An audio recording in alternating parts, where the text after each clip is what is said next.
नवको अधिकार पनि प्रधानमन्त्रीले उल्लेख गरेर संसदको विघटन गरेको अवस्था छ र त्यसरी गैर संवैधानिकमा संसद विघटन गरेको कुरालाई राष्ट्रपतिले रोक्नु पर्नेमा राष्ट्रपतिले नरोकेको कारणले गर्दाखेरि अहिले यो विषयमा चाहिँ निकै चर्को विवाद भएको छ। प्रधानमन्त्रीलाई यो संविधानले संसद विघटन गर्ने कुनै अधिकार नदिएको हुनाले यदि सर्वोच्च अदालतले निष्पक्ष रूपमा कहीँबाट प्रभावित नभइकन कहीँ के भनेदेखि नचुकिकन यो संविधानको सही व्याख्या गर्यो भने त्यो चाहिँ के भने सर्वोच्च अदालतले प्रधानमन्त्री ओलीको यो संसद विघटन गर्ने असंवैधानिक कदमको खारेज गर्ने बदर गर्ने सम्भावना बढी छ। संसद विघटन गरेको नि बदर हुन्छ, त्यो भइरहेको संसद के भने बिउजिन्छ, बिउजिसकेपछि के भन्छ नि चुनाव हुने कुरा के नै हुँदैन। त्यसपछिको स्थितिमा चाहिँ अर्को कुरा के भनेदेखि हुन सक्छ भने यसरी संविधानको व्यवस्थालाई नै उल्लङ्घन गरेर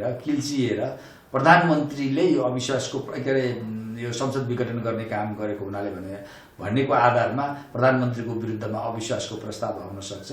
प्रधानमन्त्रीलाई हटाएर अर्को संसदले अर्को प्रधानमन्त्री दिन सक्ने सम्भावना रहन्छ। अमेरिका र यो जुन भारतको जुन जोइन्ट के भन्ने जुन रूपमा नेपालमा के भनेदेखि अव्यवस्था सिर्जना गर्ने, यहाँ द्वन्द्व सिर्जना गर्ने, नेपालको राजनीतिलाई अस्थिरता सिर्जना गर्नेको लागि नै प्रधानमन्त्री ओलीलाई उनीहरूले प्रयोग गरेर के भनेदेखि घटना भएको। अझ प्रष्ट रूपमा भन्दाखेरि केही समय अगाडि भारतीय खुफिया एजेन्सीका प्रमुख रका प्रमुख सामन्त कुमार गोयलको के भने नेपालमा भिजिट भयो र धेरैले भन्छन् कि त्यति बेला नै यो संसद विघटन गर्नेदेखि लिएर अन्य धेरै कुराहरू प्रधानमन्त्री ओलीको सत्ता बचाइदिने, कसले भन्दाखेरि इन्डो वेस्ट भन्छन् भारतीय र के अमेरिकनहरूले, अनि ओलीले के गरिदिने भने उनीहरूको स्वार्थ भन्नुका उनीहरूको के भने गेम प्लानहरूलाई के भने नेपालमा के कार्यान्वयन गराइदिने भन्ने किसिमको सोचको आधारमा त्यही आधारमा यो अहिले संसद विघटन भएको हो भनेर अहिले भनिँदैछ।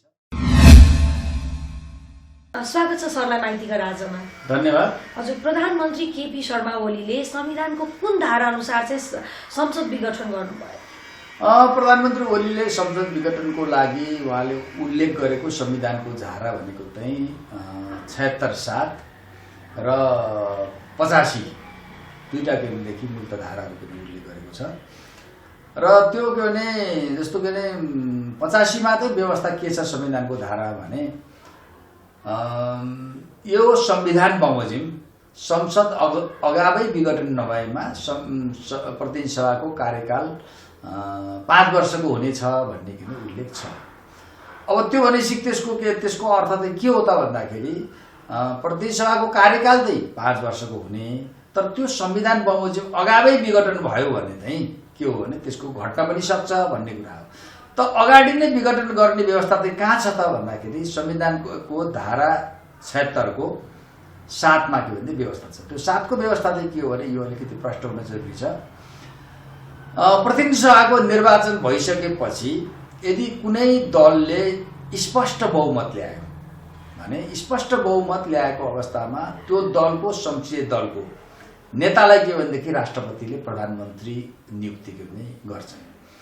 र दोस्रो भनेको के भने कुनै दलले प्रष्ट गर्ने बहुमत गर्ने ल्याएन, तर के हो भने 2 वा 2 भन्दा बढी दलको समर्थन लिएर बहुमत समर्थन जुटाउन सक्ने कुनै संसद छ भने त्यो संसदले त्यो के भने राष्ट्रपतिलाई विश्वास दिलायो भने उसलाई के भने प्रधानमन्त्रीको रूपमा नियुक्ति गरिन्छ। तर उसले पनि के गर्नु पर्यो 30 दिनभित्र विश्वासको के मत के लिनुपर्छ। तर उ के हो भने 30 दिनभित्र त्यसरी विश्वासको मत लिन सकेन भने त्यसपछि राष्ट्रपतिले तेस्रो स्टेपमा के गरिन्छ भने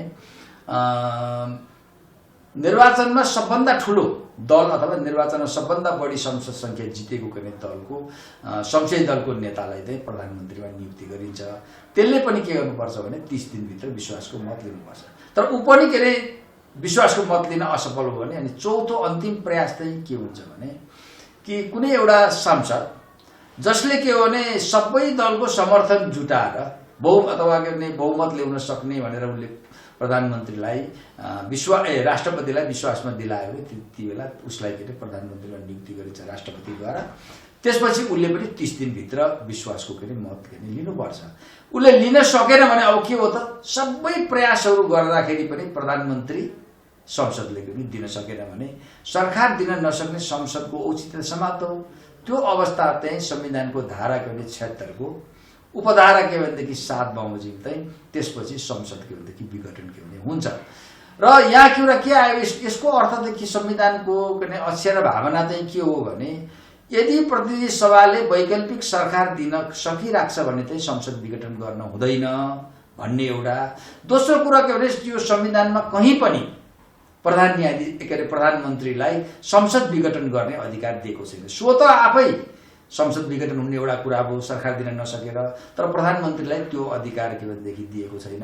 अहिले त के हो भने प्रधानमन्त्री ओलीले चाहिँ संविधानमा हुँदै नभएको जो के भनेदेखि अधिकार प्रयोग गरेर संसद विघटन गर्ने सिफारिस, जस्तो के भने 85 को संविधानको धारा 85, 76 को जुन 7 छ नि, त्यो धाराले त के गर्छ भने प्रधानमन्त्रीको के विपरीतका विरुद्धका धाराहरू हुन्, त्यो संसद विघटन गर्ने व्यवस्था त्यसमा छैन। त्यसकारण नवको अधिकार पनि प्रधानमन्त्रीले उल्लेख गरेर संसद विघटन गरेको अवस्था छ। र त्यसरी गैर संवैधानिक रूपमा संसद विघटन गरेको कुरालाई राष्ट्रपतिले रोक्नु पर्नेमा राष्ट्रपतिले नरोकेको कारणले गर्दाखेरि अहिले यो विषयमा चाहिँ निकै चर्को विवाद भएको छ र प्रधानमन्त्रीको असंवैधानिक कदमको चौतर्फी के भने अहिले विरोध भइरहेको स्थिति छ। हजुर, झन्डै 2/3 सरकार होइन, त्यहीमाथि जनताले यत्रो धेरै बहुमत दिएर संसदसम्म पुर्याइसकेपछि अब प्रधानमन्त्रीको यस्तो कदमले चाहिँ अब सर्वोच्च अदालतमा पनि ऋण परेको छ यसको होइन। अब प्रधान न्यायाधीशबाट चाहिँ कस्तो किसिमको फैसला हुने सम्भावना हुन्छ, के हुन्छ यसको चाहिँ? अब यस्तो हुन्छ, सर्वोच्च अदालत भनेको न्यायपालिका भनेको यो संविधान अनुसार संविधानको के भने संरक्षक पनि हो र संविधानको के भनेदेखि व्याख्या गर्ने अन्तिम निकाय पनि सर्वोच्च अदालतले हो। सर्वोच्च अदालतको चाहिँ भूमिका यस्तो महत्त्वपूर्ण भूमिका हुन्छ, जस्तो राज्यका के भनेदेखि विभिन्न निकाय अङ्गहरू हुन्छन्, कार्यपालिका हुन्छ, व्यवस्थापिका हुन्छ, एउटा न्यायपालिका स्वयं आफै भयो। अनि त्यसपछि अरू के हुन्छ भने राज्यका अन्य के भनेदेखि निकायहरू पनि हुन्छन्, लोकसेवा आयोग छ, अख्तियार दुरुपयोग अनुसन्धान आयोग छ, है लगायतका के भनेदेखि अन्य के भने संवैधानिक निकायहरू हुन्छन्। र संविधानले के गरेको हुन्छ भने हरेक संवैधानिक निकायहरूलाई अथवा के भने संवैधानिक अङ्ग प्रत्यङ्गहरूलाई निश्चित अधिकारहरू पनि दिएको हुन्छ। त्यो अधिकारलाई भन्दा अगाडि उल्लङ्घन गरे अधिकार दिएको हुन्छ, त्यसको एउटा सीमा लिमिटेसन हुन्छ। त्यो नागे भने त्यो सीमाभित्र ल्याउने काम कसले गर्छ भने सर्वोच्च अदालतले गर्नुपर्छ। त्यसकारण अहिले यो के भने प्रधानमन्त्री ओलीले जुन संसद विघटन गरेको कुरा छ, आज सर्वोच्च अदालतमा त्यो मुद्दा चलिरहेको छ। अब यति बेला सर्वोच्च अदालतको अगाडि एउटा कुरा के आएको छ भने प्रधानमन्त्रीको असंवैधानिक कदम को के भनेदेखि को विषयमा विचार गर्नुपर्ने कुरा आएको छ। उसले संविधानको व्याख्या गर्नुपर्छ। प्रधानमन्त्रीले नभएको अधिकार प्रयोग गरेकोमा त्यसमा पनि उसले निर्णय गर्नुपर्छ। अब सर्वोच्चले के निर्णय गर्छ भन्ने जहाँसम्मको प्रश्न छ, सर्वोच्च अदालतले गर्ने निर्णय भनेको त संविधानमा जे लेखिएको छ त्यसैको आधारमा उसले निर्णय गर्ने हो। फेरि त्यो के भनेदेखि यो संविधानको व्याख्या गर्ने पनि सिद्धान्त छन्, नियम छन्, त्यहाँदेखि स्वेच्छाचारी ढङ्गले त व्याख्या गर्न सकिँदैन। त्यो भएको हुनाले अहिले चाहिँ के भने जुन प्रधानमन्त्रीलाई यो संविधानले संसद विघटन गर्ने कुनै अधिकार नदिएको हुनाले यदि सर्वोच्च अदालतले निष्पक्ष रूपमा कहीँबाट प्रभावित नभइकन कहीँ के भनेदेखि नचुकिकन यो संविधानको सही व्याख्या गर्यो भने त्यो चाहिँ के भने सर्वोच्च अदालतले प्रधानमन्त्री ओलीको यो संसद विघटन गर्ने असंवैधानिक कदमको खारेज गर्ने, बदर गर्ने सम्भावना बढी छ। अब त्यो भएपछि फेरिबाट फेरि अब चुनाव हुने भनेर जुन एउटा समय तोकिएको छ भनौँ न, अब राष्ट्रपतिद्वारा यतिको वैशाखमा चुनाव हुने भनेर गरेको छ। यदि सर्वोच्च अदालतले चाहिँ त्यो कुरालाई बहिष्कार गर्यो भने चाहिँ के हुन्छ त? अब त्यो अदालत चुनाव हुँदैन फेरि के होइन, सर्वोच्च अदालतले जब के भने यो संसद विघटन गरेको निर्णय बद्ध गरिदिइसकेपछि के हुन्छ भने पहिलाकै स्थितिमा आउँछ। भनेको मतलब के भने यो अहिले के भने संसद विघटन गरेको नि बदर हुन्छ, त्यो भइरहेको संसद के भने बिउजिन्छ, बिउजिसकेपछि के भन्छ भने चुनाव हुने कुरा के नै हुँदैन। त्यसपछिको स्थितिमा चाहिँ अर्को कुरा के भनेदेखि हुनसक्छ भने यसरी संविधानको व्यवस्थालाई नै उल्लङ्घन गरेर किल्चिएर प्रधानमन्त्रीले यो अविश्वासको के अरे यो संसद विघटन गर्ने काम गरेको हुनाले भन्नेको आधारमा प्रधानमन्त्रीको विरुद्धमा अविश्वासको प्रस्ताव आउन सक्छ। प्रधानमन्त्रीलाई हटाएर अर्को संसदले अर्को प्रधानमन्त्री दिन सक्ने सम्भावना रहन्छ। हजुर, तपाईहरु त संविधान बनाउने, कानुन बनाउने र कानुनप्रति जानुपर्छ, कानुन मान्नुपर्छ भन्ने मान्छेहरु हैन, तपाईहरु त कानुनकै विषयमा काम गरिरहेको मान्छेहरु। तपाईहरुको कदम चाहिँ खासै त्यत्रो एक्टिभ देखिएन नि त। तपाईहरुले के गरिरहनु भएको छ त अहिले यो विषयमा? यत्रो देशमा उथलपथल भइसक्यो हैन, राजनीतिक एउटा पुरै तरिकाले डामाडोल नै भएको देखिन्छ हैन। यत्रो कोरोनाको महामारीमा जनता खान नपाइरहेको बेला सरकारले चुनाव गर्ने भनेर घोषणा गर्दा अर्बौं पैसा खर्च हुने बेला चाहिँ तपाईहरु कानुन मान्ने मान्छे, कानुनका लागि लड्ने मान्छेहरु चाहिँ एकदम शान्त मौन देखिनुहुन्छ। अब के छ तपाईहरुको चाहिँ? अब यस्तो हुन्छ, यो चाहिँ कस्तो भने तपाईँले एउटा बडो सही प्रश्न गर्नुभएको छ। अहिले देशको प्रमुख विषय भनेको न चुनाव हो, न संसद विघटनको कुरा हो, र न त के पार्टीहरूको बीचको द्वन्द्वकै कुरा हो। अहिले त के भनेदेखि कोभिड-19ले गर्दाखेरि आम नेपाली जनताहरूको जीवन असुरक्षित भएको छ। सरकारले के भनेदेखि नागरिकहरूको जीवन रक्षाको लागि के भने स्वास्थ्य सामग्रीहरू उपलब्ध गराउने त्यो ग्यारेन्टी दिन सकिरहेको अवस्था छैन। र यति बेला त प्रश्न के उठिरहेछ भने यो कोभिड-19 को भ्याक्सिन ल्याएर के भनेदेखि नागरिकको जीवन बचाउने कुरा पनि अहिले उठिरहेको छ भन्दा यही बेलामा करिब के भने यो भ्याक्सिन ल्याउन कति लाग्दो रहेछ भनेदेखि करिब 40 अरब जस्तो लाग्दो रहेछ कि जबकि यो चुनाव गर्दाखेरि कति खर्च हुँदो रहेछ, लगभग 25 अरब खर्च हुँदो रहेछ, जहाँ कि अहिले राज्यको सबै के भनेदेखि रितेको छ। अनि अहिले त कस्तो भयो प्रधानमन्त्रीको कदम भनेर कामकुरो एकातिर कुप्लो बोकी ठिमीतिर कहाँ के भनेदेखि भ्याक्सिन ल्याएर नागरिकको जीवन रक्षा गर्ने के भनेदेखि भूमिका सरकारले लिनुपर्ने, पार्टीहरूले आपसमा झगडा नगरेर उनीहरूले यो के भनेदेखि महामारीको विरुद्ध कसरी जुझ्ने भनेर राष्ट्रिय एकता गर्नुपर्ने भन्दाखेरि त्यसको ठिक विपरीत संसद विघटन भएको छ। अनि त्यसपछि के भनेदेखि अहिले के भने एक थरी के भने सत्ता आवश्यक छ, अर्को थरी के भने सडकमा आएका छन्, राजनीतिक एउटा द्वन्द्व सिर्जना भएको छ। भएको हुनाले अब तपाईँले भन्नुभयो के भने अहिले तपाईँहरू कानुन व्यवसायी वकिलहरूले के गर्नुभएको छ। अब वकिलहरूको भूमिका भनेको सधैँभरि के भनेदेखि संविधानवादको पक्षमा, रुल अफ ल, कानुनको शासनको पक्षमा हाम्रो अब यो चाहिँ के भने जस्तो हाम्रो संस्थाहरू छन्, नेपाल बार एसोसिएसन छ, अनि सर्वोच्च बार एसोसिएसनहरू छ, अन्य के भनेदेखि वकिलका संस्थाहरू छन्। र अब हाम्रो तर्फबाट चाहिँ के भने एउटा राजनीतिक दलको जस्तो जुलुसै लिएर सडकमा आउने हाम्रो पेसागत त्यस्तो किसिमको त्यस्तो किसिमको के भनेदेखि चरित्र के होइन। तर के भने कानुन व्यवसायीको अहिले तपाईँ देखिराख्नु भएको छ कि अहिले देशव्यापी रूपमा हरेक कानुन व्यवसायीले यो प्रधानमन्त्रीको जुन के असंवैधानिक कदम हो यो के सर्वोच्च अदालतले बदर गर्नुपर्छ। बदर हुन सकेन भने के हुन्छ भने यो संविधान चाहिँ के हुन्छ भने धाराशायी हुन्छ। त्यसले के गर्छ भने जुन जसरी संविधानवादको जुन विकास के हुँदैछ, रुल अफ लको जसरी विकास हुन्छ त्यसले मात्रै ठुलो अवरोध आउँछ भनेर हामीले त्यसको लागि के भने आफ्नो क्षेत्र एक्सर्साइज गरिरहेका छौँ। अहिले सर्वोच्च अदालतमा के मुद्दा के चलिरहेको छ, त्यसमा पनि कानुन व्यवसायीको के सहयोगिता छ। खालि अहिले के भने जस्तो जनताको अपेक्षा होला यी कानुन व्यवसायी भनेको के भने यत्रो के भने संविधान कानुन बुझेका उनीहरू सडकमै आइदिए हुन्थ्यो भन्ने होला। तर के भने त्यो आउने समय पनि आउला। तर अहिले प्रारम्भिक चरणमा चाहिँ हामी के यो प्रधानमन्त्रीको जुन असंवैधानिक कदम छ यो असंवैधानिक हो भन्ने जनमत निर्माण गर्ने तर्फ के लागेका छ। के तपाईको बुझाइ चाहिँ के छ? प्रधानमन्त्री केपी शर्मा ओली र प्रचण्ड भनौँ न अब दुई तिहाईको सरकारको आपसी आन्तरिक विवादका कारणले चाहिँ अहिले यो संसद विघटन भएको हो कि के हो? यो चाहिँ तपाईको बुझाइ चाहिँ के हो? अब यो देखाउन चाहिँ अहिले कसरी देखाएको छ भने यो अहिले प्रधानमन्त्री ओलीले यो संसद विघटन गरेको कारण चाहिँ पार्टीभित्रको जुन किचलेको कारणले यो संसद विघटन गरेको भनेको कुरा छ। पहिलो कुरो त के भने प्रधानमन्त्री ओली भनेको नेकपाको अध्यक्ष पनि हो, देशको प्रधानमन्त्री पनि हो। एउटा पार्टीभित्रको विवाद के भनेदेखि मिलाउने के भनेदेखि जिम्मेवारी मतलब अभिभावक हो नि, पार्टीभित्रको के भनेदेखि विवाद मिलाउने जिम्मेवारी भने त उहाँको। उहाँले के भने पार्टी आफ्ना घर परिवारको के सदस्य पार्टीभित्रको विवाद मिलाउन नसकेर संविधानमा आगो लाउनु त भएन। देशलाई के हो त भनेदेखि एउटा अस्थिरताको भनेदेखि दलदलमा फस्नु भएन।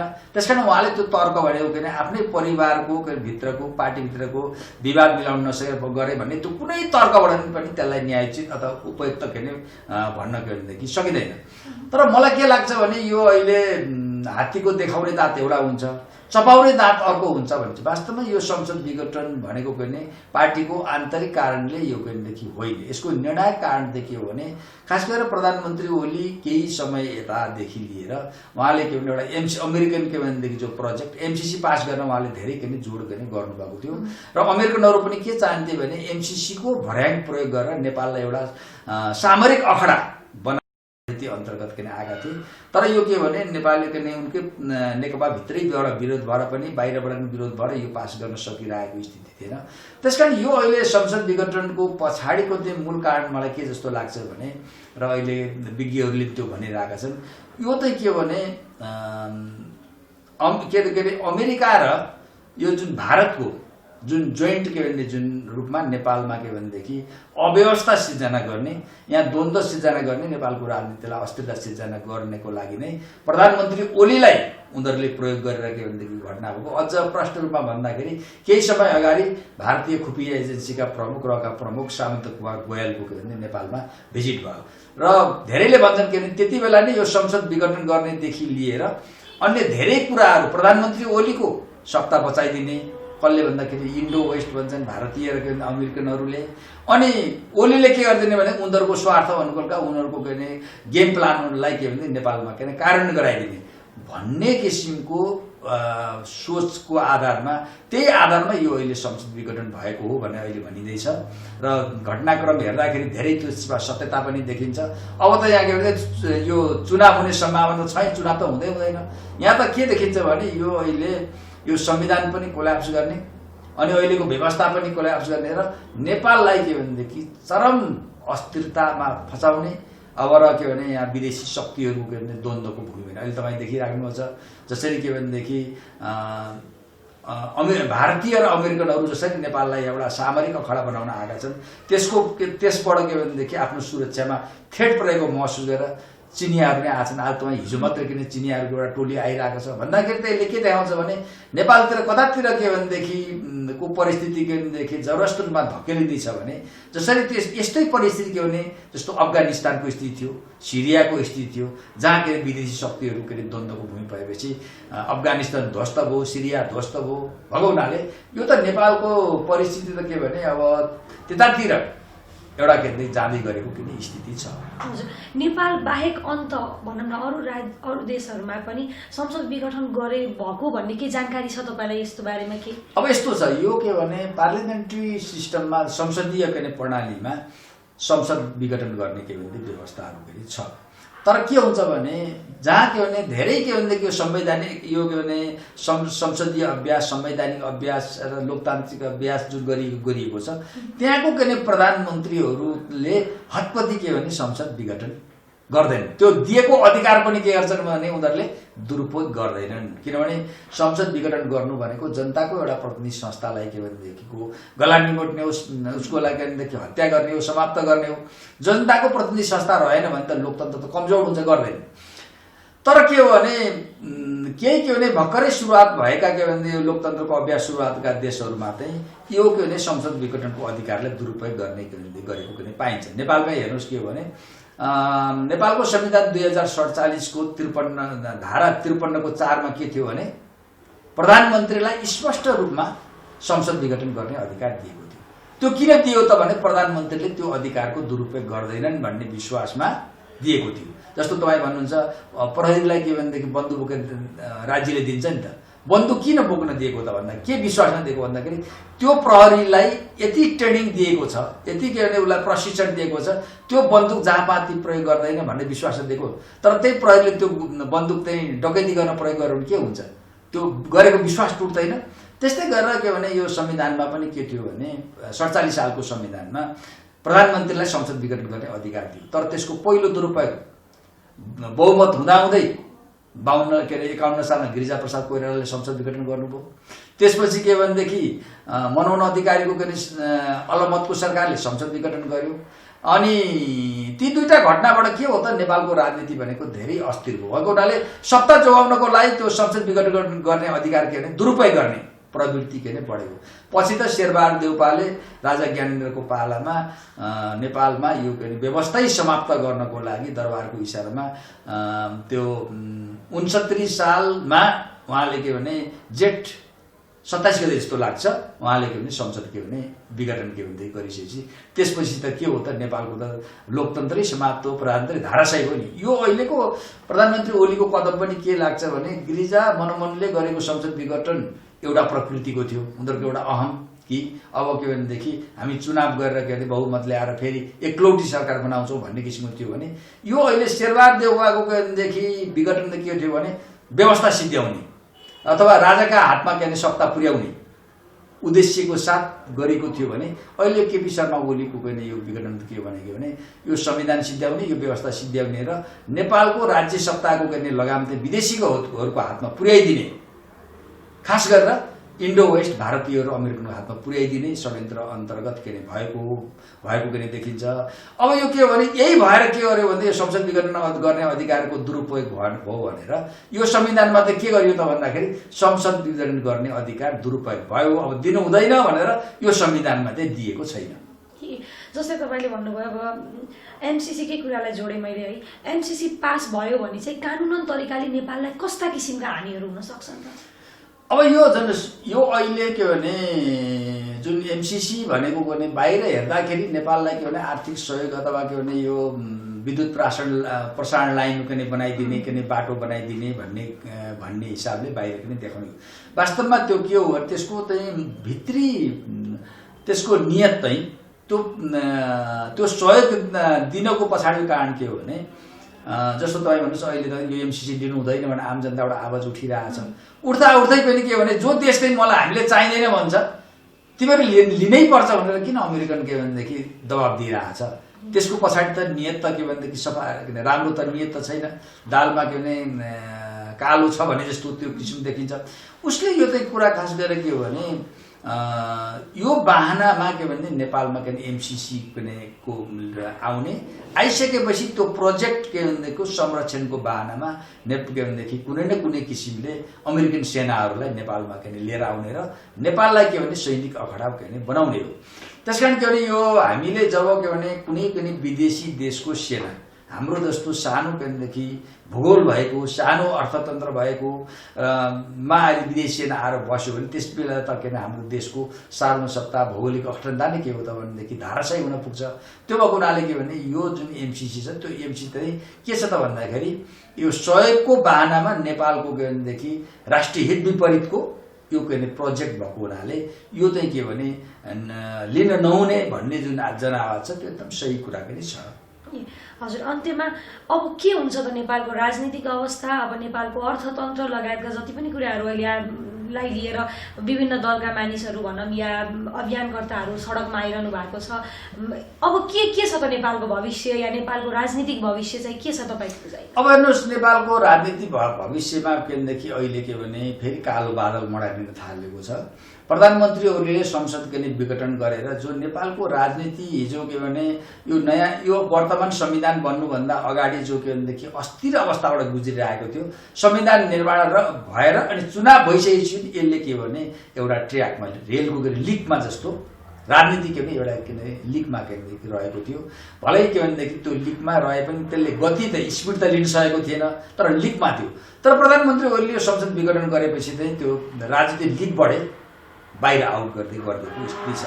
त्यो भएको हुनाले अब अहिले देशको राजनीति चाहिँ के भनेदेखि एउटा दिशाहीन गतिहीन र गलत दिशातर्फ के भनेदेखि अग्रसर हुने किसिमको अवस्थाबाट अहिले के भनेदेखि गुज्रिरहेको के भनेदेखि अवस्था छ। यसले गर्दाखेरि अब यो कोर्समा अहिले समयमै यो अहिले के भनेदेखि लिगबाट बाहिर निस्केको नेपालको राष्ट्रिय राजनीतिलाई सही ठाउँमा ल्याउन सकेन भने नेपालको राजनीतिक भविष्य धेरै किन अन्धकार छ। त्यस्तै गरेर जहाँसम्म अर्थतन्त्र अहिले नै किन कोभिड-19 को कारणले त नेपालको अर्थतन्त्र ध्वस्त भइसकेको छ, घुँडा टेकिसकेको छ, मानिसको पनि जीवन बाँच्ने कुरा नै अब के भने गाह्रो हुने अवस्था छ। यो स्थितिले त अब भोलि गएर के भने यहाँ राजनीति अहिले जस्तै द्वन्द्व भइरहेको छ नि, आज तपाईँ मान्छे सडकमा बग्छ, भोलि यो हुँदाहुँदै माराकाटको अवस्था आउला, खुन खराबको अवस्था आउला। त्यसले गर्दाखेरि त के भने देशको अवस्था त के भने आर्थिक रूपले त झन् धाराशायी हुन्छ र आर्थिक रूपले पनि नेपाल राजनीतिक रूपले मात्रै होइन आर्थिक रूपले पनि नेपाल के हुनेछ एउटा के भनेदेखि असफल राष्ट्र हुने के सम्भावना छ।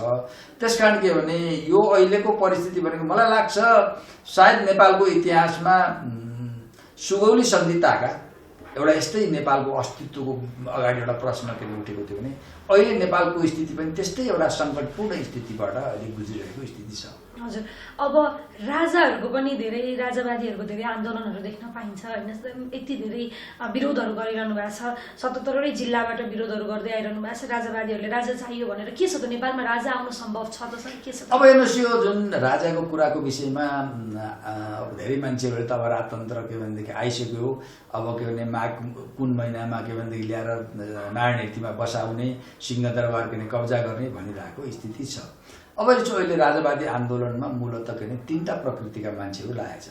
एउटा त हिजो राजतन्त्र हुँदाखेरि कुनै न कुनै किसिमले लाभान्वित भएका व्यक्तिहरू जो आज के भने व्यवस्था परिवर्तन भएपछि त्यसबाट वञ्चित भएका छन्। फेरि राजतन्त्र पुनर्स्थापना हो भने ती हाम्रा दिनहरू फर्केलाल भन्ने पनि छन् एक थरी। अर्को मान्छेहरू चाहिँ के छन् भनेदेखि धर्म संस्कृतिमा के विश्वास राख्ने, कि नेपालमा राजतन्त्र नभएको कारणले गर्दाखेरि नेपालको धर्म संस्कृति मूल्य मान्यता जो धाराशाही हुँदै गयो, राजतन्त्र पुनर्स्थापना त्यो बस्थ्यो कि भन्ने पनि छन्, त्यो इमान्दारीको। अब अर्को एक थरी अहिले के भने दलहरूको के भने असक्षम दलका के भनेदेखि विकृति विसङ्गतिलाई हेरेर वाक्क भएका, हिजो दललाई साथ दिने मान्छेहरू पनि त्यो दलहरूले देश चलाउन सकेनन्, राजाले दिएदेखि बरु केही हुन्छ कि भन्ने मान्छेहरू पनि छन् होइन। अर्को एउटा मैले चाड प्रवृत्ति भने अर्को त एउटा के छ भने राजा आऊ देश बचाऊ भनेर बाहिर किन आवरण भन्ने, तर रियल रूपमा उनीहरू के भने प्रधानमन्त्री ओलीले एकातिर संसद विघटन गरेर विदेशीकोलाई नेपालको केदेखि लगाम विदेशीको हातमा पुर्याउने, त्यो अर्को पक्ष एउटा त्यहाँभित्र पनि के छ भनेदेखि त्यही ओलीको दोस्रो संस्करणको रूपमा रहेको तिनीहरू चाहिँ विदेशी डिजाइन अनुसार उनीहरू के गरेछ भने राजतन्त्र पुनर्स्थापना गर्ने होइन, त्यसले गर्दाखेरि द्वन्द्व सिर्जना गरेर इन्डो अमेरिकनहरूको रणनीतिलाई पुरा गरिदिने र नेपाललाई किन अस्थिर र बनाउने कुछ हुँदैछ। अब तपाईँले देख्नुहुन्छ कि मान्छे विभिन्न आवरण रहेका छन्। अहिले यो यही के भने संसद विघटनको कुरा, एकातिर ओली त नेकपाको नेता हो, प्रधानमन्त्री हो, अब त्यसपछि अर्को नेपाली काङ्ग्रेसको के भने अध्यक्ष शेरबहादुर देउपा पनि त्यही ठाउँमा हुनुहुन्छ भन्ने कुरा अहिले आइरहेको छ। त्यस्तै गरेर के भनेदेखि उहाँ राजा आऊ देश बचाऊ भनेर अभियानमा हिँडेका राप्रपाका के भनेदेखि अध्यक्ष कमल थापा पनि त्यही किताबमा भएको देखिन्छ। भएको हुनाले त अहिले के देखिन्छ भनेदेखि यहाँ विभिन्न आवरणमा विभिन्न पार्टीको राजनीतिको अथवा के भनेदेखि सिद्धान्तको आवरणमा अहिले के भनेदेखि यो भारतीयहरू र अमेरिकनहरूले के चलाएका मान्छेहरू पनि चलखेल के बढ्दो गएको छ। अब उनीहरू जस्तो के भने त्यहाँभित्र नै अहिले आन्दोलनमा को प्रभावी भइरहेको छ भने अहिले तपाईँ देख्नुहुन्छ राजा आऊ देश बचाऊ भन्ने मुभमेन्ट पनि तिनै विदेशी शक्तिहरूद्वारा परिचालित गाइडेड निर्देशित व्यक्तिहरू बढी किन प्रभावी भइरहेको देखिन्छ। जस्तो तपाईँ देख्नुहुन्छ अहिले कैयौँ कम्युनिस्टका नेताहरू पनि अहिले ओलीको केदेखि यो नेपाललाई अस्थिरता फैलाउने कदमको उनीहरू समर्थन गरिरहेका छन् नि। तर त्यसैबाट गर्ने हिजो ती मान्छे कहाँ थिए भनेर मान्छेहरूलाई भ्रम थियो। आज त के देखियो भने जति पनि यो इन्डियासँग जोडिएका इन्डियाद्वारा के अरे भारतीयद्वारा पालित पोषित मान्छेहरू अमेरिका लगायतका पश्चिमी राष्ट्रबाट के पालित पोषित व्यक्ति अहिले खुलेर कहाँ उभिएका छन् भने प्रत्यक्ष अप्रत्यक्ष कोही खुलेर आएका छन्, कोही पनि घुमरो तरिकाले देउपा के अरे यो ओलीको के भने संसद विघटनलाई समर्थन गरिरहेका छन् अथवा राष्ट्रलाई सङ्कटमा पार्ने कुरामा उनीहरू पनि सहयोग के भनेदेखि गरिरहेको छ। भएको हुनाले अब यो अहिले राजा भन्ने कुरा पनि के भने मूल नेतृत्व चाहिँ जसले दिन कोसिस गरिरहेको छ, जो विदेशी शक्तिद्वारा निर्देशित छन्। हिजो त्यही शक्तिले अमेरिकन अथवा के भने अमेरिका लगायतका पश्चिमी शक्ति र भारतीयहरूले हिजो के भनेदेखि दरबार हत्याकाण्ड घटाए। हिजो तिनीहरूले के भनेदेखि राजतन्त्र समाप्त गर्ने भूमिकाले तिनीहरूले ल्याएर राजतन्त्र ल्याइदिन्छन् भनेर कसले विश्वास गर्ने? यो राजतन्त्र ल्याउने भन्ने कुरा चाहिँ खालि द्वन्द्व सिर्जना गर्ने कुरा मात्रै हो, यो ल्याउने कुरा पनि होइन, आउने कुरा पनि होइन। हजुर, अन्तिममा जाँदा जुन नेपाली जनताहरू भनौँ या नेपाली जनताहरूमा भएको निराशा छ होइन, एक हिसाबले देशको स्थिति यस्तो हुँदा हुँदा धेरै नेपाली जनताहरू निराश भइसके, उहाँहरूलाई चाहिँ के भन्न चाहनुहुन्छ? अब हेर्नुहोस्, यो के भने अहिले मास फ्रस्ट्रेसन के भनेदेखि सिर्जना भएको छ। किनभने काङ्ग्रेसलाई त्यो काङ्ग्रेसले बेइमान गर्ने, कम्युनिस्टलाई त्यो कम्युनिस्टलाई बेइमान गर्ने, हिजो राजालाई के भनेदेखि शक्तिले राजाबाटै नहुने, सबै दललाई जुन जोगी आए नि कानै चिरेको भने जस्तो के अरे जनतालाई एउटा के अरे भएको छ र त्यसले गर्दाखेरि जनतामा एउटा मास फ्रस्ट्रेसन सुरु भएको छ। यो मास फ्रस्ट्रेसन एकदम क्लाइमेक्समा पुग्यो भने त्यो देशमा के भनेदेखि त्यो देशमा चाहिँ एउटा असफल राष्ट्र हुने अथवा ठुल्ठुला दुर्घटना हुने, राष्ट्रै केन्द्रदेखि गुम्न सक्ने सम्भावनाहरू बढेर जान्छ। त्यसकारण यति बेला चाहिँ आम नेपाली जनताहरूले फेरि पनि के हो भने राष्ट्र बचाउनको लागि यो निराशतालाई आशामा बदलिएर चाहिँ के भने एकजुट भएर अब फेरि पनि राष्ट्र बचाउनेतर्फ के भनेदेखि लाग्नुपर्छ, अनि मात्रै किन राष्ट्रलाई किन बचाउन पनि सकिन्छ। हस् त, कार्यक्रममा आइदिनु भयो सरलाई धेरै धेरै धन्यवाद। धन्यवाद।